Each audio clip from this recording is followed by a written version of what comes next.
Hey there, toy collector friends and Doctor Who fans in particular. Welcome back to the channel. I am the time-travelling toy collector, and this is the Hero Collector 13th Doctor's TARDIS console, a new release from Eagle Moss and Hero Collector in their figurine collection. As an online exclusive, it's their representation of the 13th Doctor's TARDIS console, and yeah, it's a piece and a half, this one.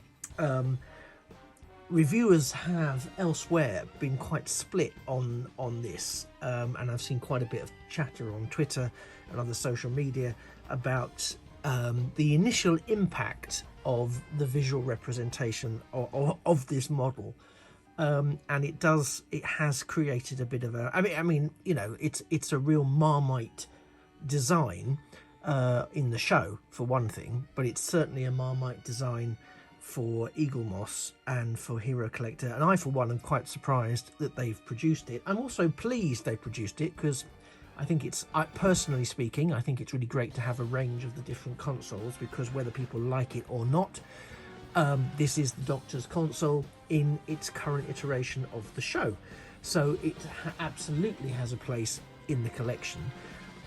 Whether or not it has a place in your collection remains to be seen, so let's take a bit of a look at it.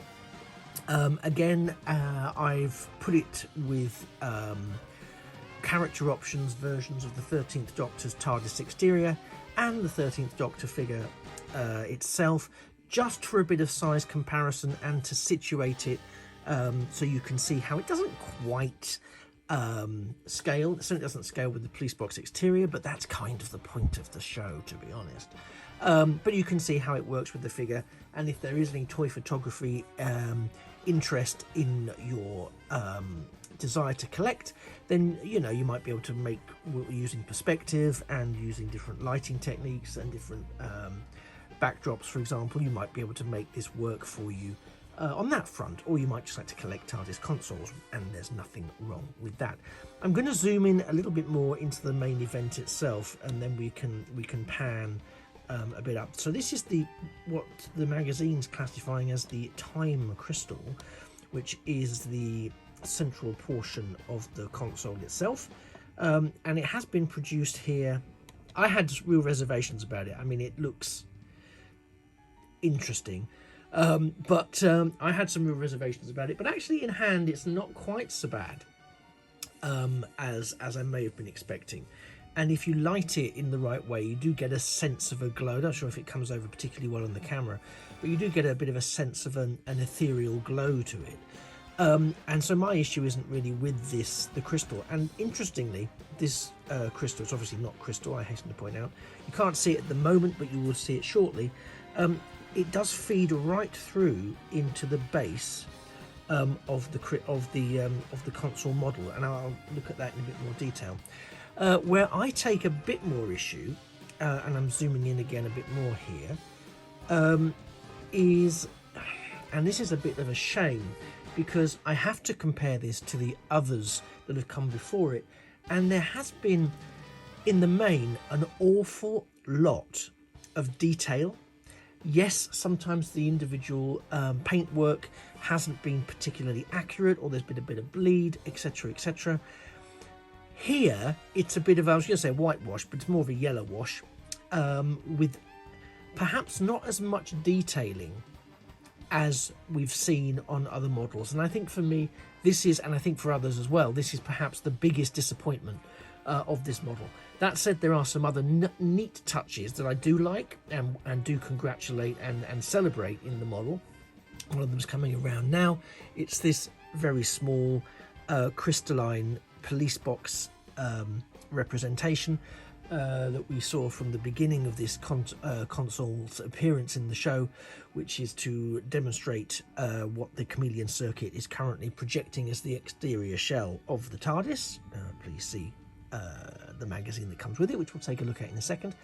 That's a nice touch that they have managed to incorporate, and again, I can see that being something that will, with these models out in the wild, undoubtedly break off from some people's versions of this. But Aside from that, there's very little that pops off in terms of exciting elements. You've got detailing in terms of this red handle here. There's some sculpt work that is raised and gives us some paneling detailing. But if you read the magazine, they're talking about the fact that this is a more organic console and it's returning to the alien origins of the Doctor, which is fine. I get that. But I also think then about the ninth and 10th Doctors console that we had when it was the series was relaunched, which was an interesting organic and technological mashup, if you like, with that ethereal green glow from within.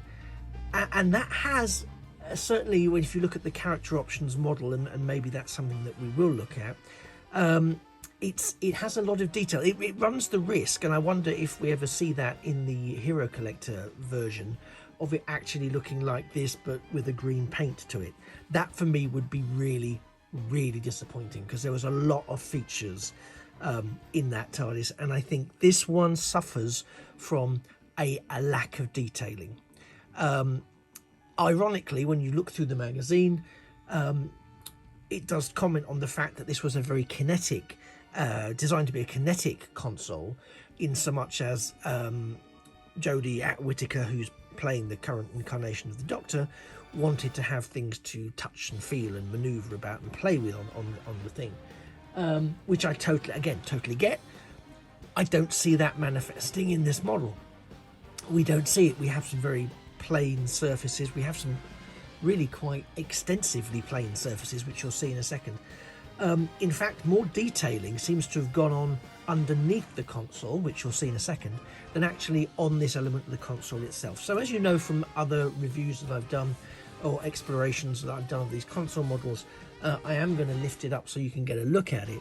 But I just wanted to sort of give you my initial view. Oh, something else that's interesting, and I use the term sort of semi-loosely, is that the central column, you've seen from all the other iterations of the console, the central column has been a separate piece.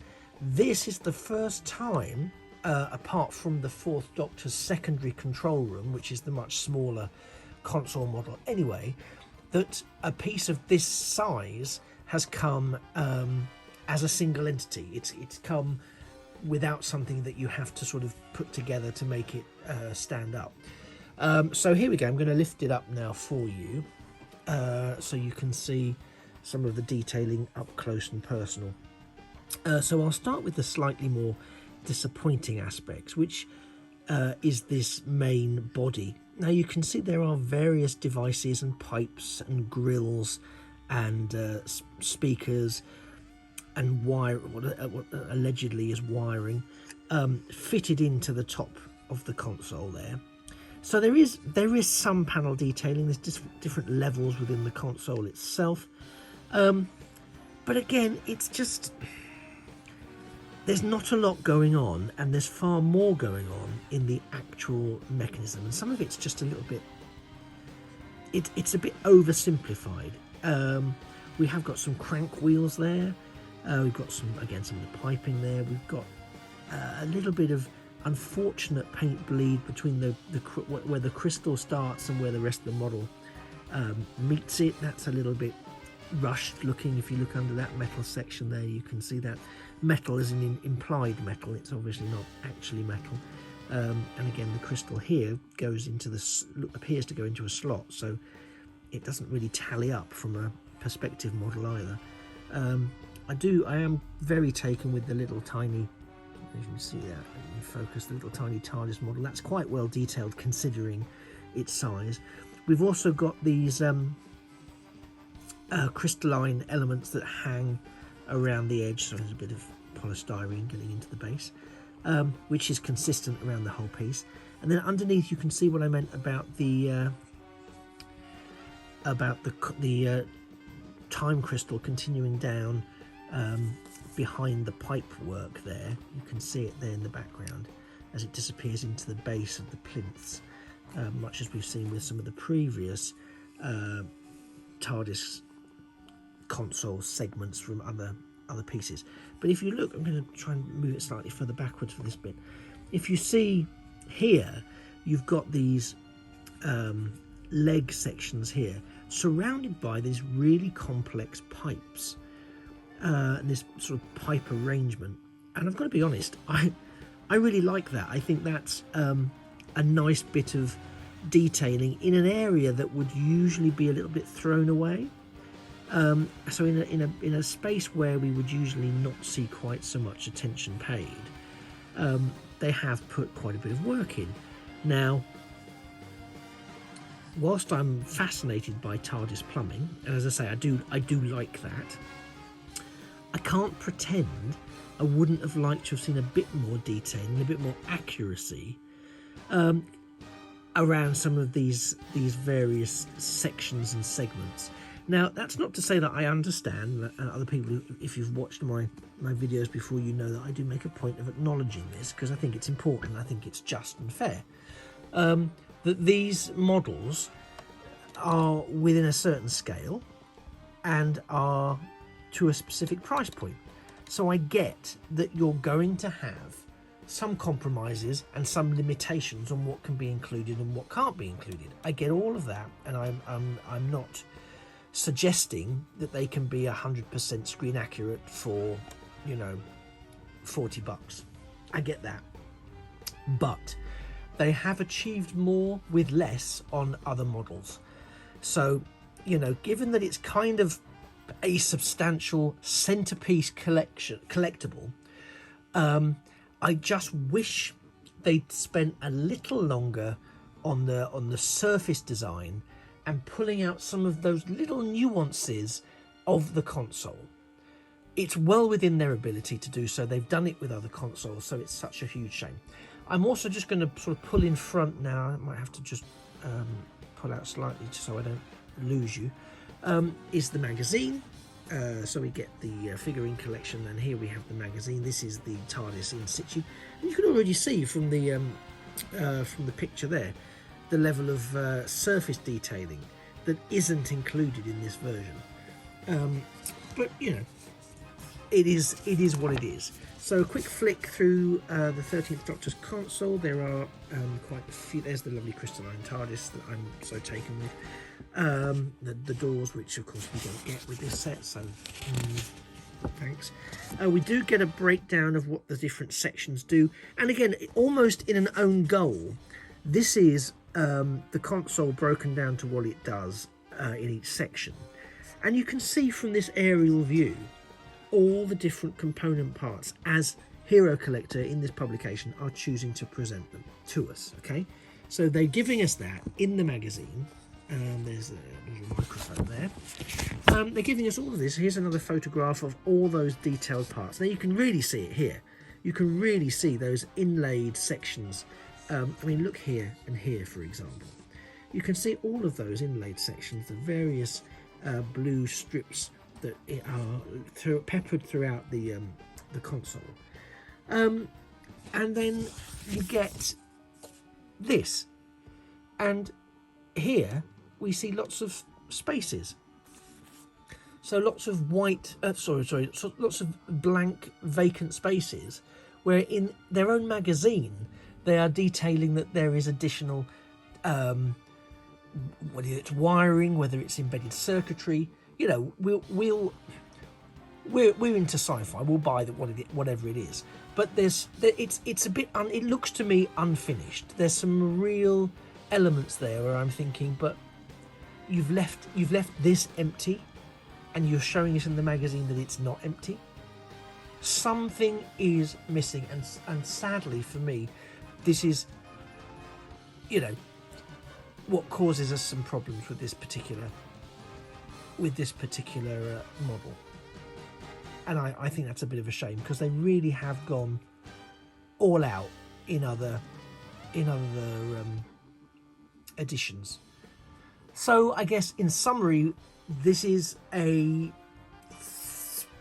you know, it's an adequate model overall, in so much as lined up with the other consoles, It does draw your attention. It's very different in terms of the color scheme and its central time crystal, which looks again very different to anything that we've had before. It's also, since the return of the series, the first console that doesn't actually connect to the ceiling of the TARDIS, that's formed part of the main console room. So it's sort of a throwback to the classic series and a departure from what we're accustomed to in post 2005 New Who. But again, adequate is for me not good enough in terms of what we're paying for here, and I think it's a shame Hero Collector and Eagle Moss weren't able to find a way within their design costs just to fill in some of these blank sections with some of that detailing that really, I think, would have made this a far superior model, and make it, on a par with some of the other work that's gone ahead of it. And that for me is a bit disappointing. That said, somebody walking past your collection of consoles probably would be none the wiser, would probably look at it and go, oh wow, that's really impressive. It does feel, when you're looking at it, impressive. It does feel like a fair representation of the 13th Doctor's crystalline based console. It's only really when you start to look in a bit more detail, as we have here, at some of this panel work, that you kind of go, oh, but it seems to have bits missing. It doesn't seem to be finished.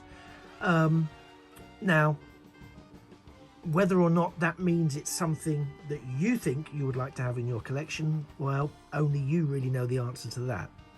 What I will say, however, is that as a collector of these consoles, I'm glad I've got it. It will have a place on display with my other Doctor consoles. Is it my favourite? Not by a long chalk, for various reasons. One is, I don't know that I'm a fan of the actual overall design of this particular console and the console room. Do I appreciate the difference of it? Yes, I definitely do. Otherwise, I wouldn't have forked out for it. Do I think it's the worst one? Well, I'm going to have to say probably yes. At the moment, I think it's the worst one, which is a terrible review to give, and I'm not happy to say it really, because I tend to try and really focus on the positives of these things. Given that I come, when I was growing up, we didn't have anything like this to occupy our time. But I think the lack of detailing is what makes it the worst one. That said, if you're content to have it on display and use it for toy photography, and you angle it right, etc., then it's not a horrific piece by any stretch of the imagination. It just isn't perhaps as detailed and as up to scratch with the level of complexity in terms of the modelling and the paintwork that some of the other TARDISes have been ambitious enough to pursue. This has almost played it safe by downplaying some of the content of that central console. I would also stress that I would be very, very, very unhappy if we do get a 9th/10th Doctor console model and it followed the same format. I think if it's just similar in terms of that hexagonal base with a green wash on it and not a lot of surface detail, that for me would be really, really inexcusable, considering that that's really a very iconic TARDIS console, as it relaunched the concept of Doctor Who to a new audience, as well as a returning audience who are eager for it to succeed. So I would hope that they invest a bit more time and effort in the surface detailing should we get a 9th/10th console. And I've got no inside information, but I really hope if we're getting this one, we're going to get the 8th Doctor's console, we're going to get the 11th Doctor's junk console from the Doctor's wife. We're getting these coming along. So I can't really understand why we wouldn't get at some point that 9th and 10th Doctor's console, along with hopefully the 11th Doctor's original console, which would be again a bit of a design challenge, I suspect, for the price point and level of detailing, but nevertheless I'm sure they can do it. As well, I hope, as one or two remaining versions of the classic console from time gone by. I'm also thinking particularly around the Third Doctor's era. So anyway, as I said, this has been the 13th Doctor's console. You've been a fantastic audience. Before I sign off completely, I did want to make one more observation, and I'm going to have to move this backwards a little bit in order to show you this, I think. I'm not even sure I can show it to you here. If you're on my Instagram, I don't think I can because of the space that I've got available. What I might do is put it there and sort of do a little bit of a zoom into it. Bear with me as I pan across to down here. I just want to show you this. This is the box it came in. Again, bit of a departure for Hero Collector here, because historically these have come in packages very similar to their figurine collection counterparts. So I would have to say that this is a real step up in terms of how they are packaging and sending out their TARDIS consoles, and it's a really, really lovely box.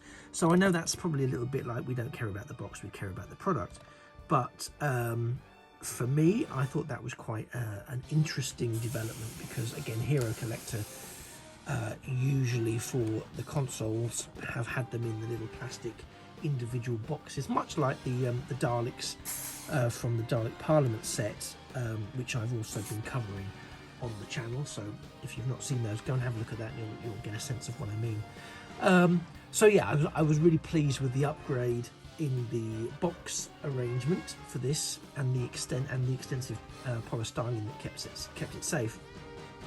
It's a shame a little bit of that budget didn't go back into the detailing of this console. Anyway, I've waffled enough about the 13th Doctor's console. Hopefully I've been able to give you an adequate, to repeat myself and in use of that term, an adequate walkthrough of this particular model.